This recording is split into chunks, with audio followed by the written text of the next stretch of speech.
Dementia researcher with a blog and a rating. I am one of those people who tend to just throw things at a wall until they stick. I want to try everything because what if the thing I haven't tried yet is my thing? In short, I'm a dabbler. This is one of my stronger character traits, and it probably goes some ways to explaining why I'm not very good with the constraints of academia, although I am a great researcher, irrespective of what my imposter syndrome says. And it's still a surprise to me that I still work in this world. I perceived these constraints of academia to be at their worst during my PhD, when it felt like I barely had time to breathe, never mind daring to spend some time on myself. During my PhD, I lost my dad, a grandparent, and a few friends from the mental health aspects of COVID. I didn't have time to catch my breath and process any of this. Instead, I put so many aspects of myself on the back burner during my PhD, grieving different people, recognising who I am in my own queer identity, exploring who I am as a person outside of science. Love would probably have been there too, were it not for me falling for someone who was doing their PhD at the same time as me in the same group as me.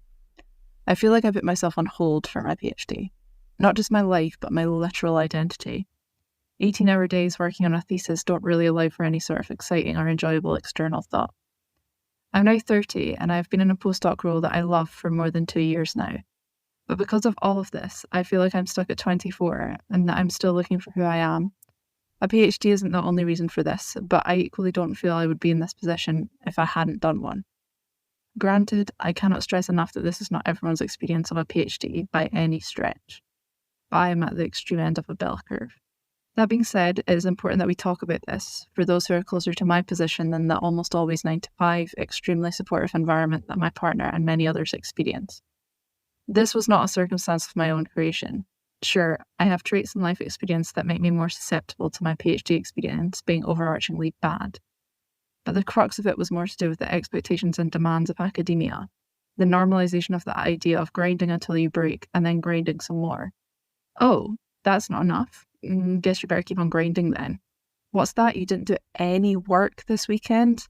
Oh, well, I worked for about 20 hours and I thought that was nothing.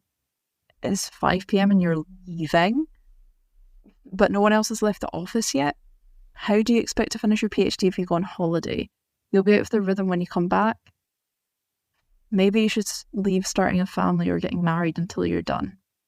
By normalising this, it becomes an expectation. And when this expectation then morphs into the new baseline, it very quickly becomes the demand. The only way to finish your thesis without being without a salary whilst you write up. The only way to make sure that you write enough to get that next job. The only way to then get those papers published. The only way to submit that abstract in time because you only started on it a few days before the deadline with some data that you collected and analysed last minute on a hunch. The only way to ensure that you can get the funding that secures your travel to a conference where you can engage with your peers and make those connections to get that next job or that collaboration. The only way that you facilitate those around you in their successes in hopes that they will do the same for you. The only way, the only way, the only way, the only way, the only way, the only way. When you read that, did your skin crawl as mine did when I wrote it? Did you panic? Did you think, what am I doing reading this blog? I need to get back to work? Probably. Did you think, oh, but that's just the way it is. It's what we accept in this academic world? Perhaps. We need to stop normalising these narratives in academia from the micro to the macro. It's affecting us all. And these expectations, nay demands, are not okay. A PhD is supposed to be X years, and that's supposed to be that. You go on to do whatever else you desire as your next step. But as I quickly learned, the ramifications may be far more outwardly reaching than any of us thought when we started.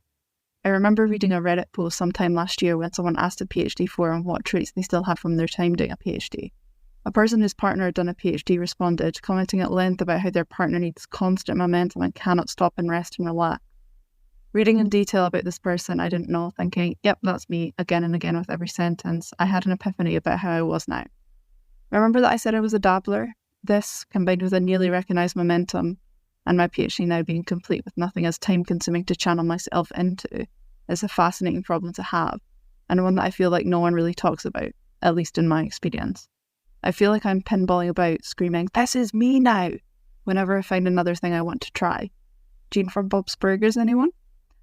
And I used to reclaim some semblance of myself before my PhD, or to redirect the fact that even a couple of years out, I can't slow down and don't know where to direct the intense narrow fixation feeling that I got so used to during my PhD. It has taken me a while to get to the point I'm at now, but I have realised that if I can't slow myself down and find my brakes right now, I'd better use this momentum to make up for lost time and do things that are a kindness to myself and help me to reclaim the facets of myself that I lost whilst doing my PhD.